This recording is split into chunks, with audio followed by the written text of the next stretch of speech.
ఎలా ఉన్నారు అందరూ? ఈరోజు మన రెసిపీ వచ్చేసి గుడ్లు టమాటా పండు ఎగురండి. నా స్టైల్లో ఎలా చేస్తానో చూసేద్దాం రండి.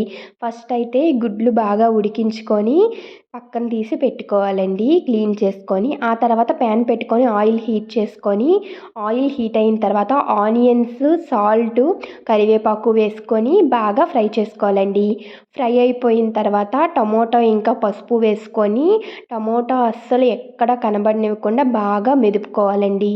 ఆ తర్వాత కొంచెం కారం, మన హోమ్మేడ్ గరం మసాలా ఉంది కదండీ, అది కూడా యాడ్ చేసుకొని బాగా ఫ్రై చేసుకోవాలండి.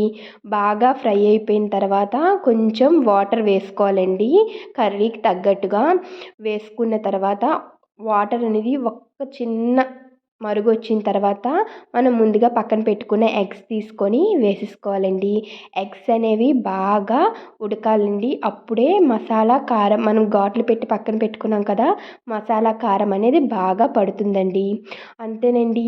గుడ్లు బాగా దగ్గరికి అయిపోతే కొంచెం ఫైనల్గా కొత్తిమీర వేసుకొని దింపేసుకుంటే మన eggs and tomato curry ready అయిపోతుందండి. చూస్తున్నారు కదా, మీరైతే లైక్ చేసి సబ్స్క్రైబ్ చేసుకోవడం మర్చిపోవద్దు. బాయ్ అండి.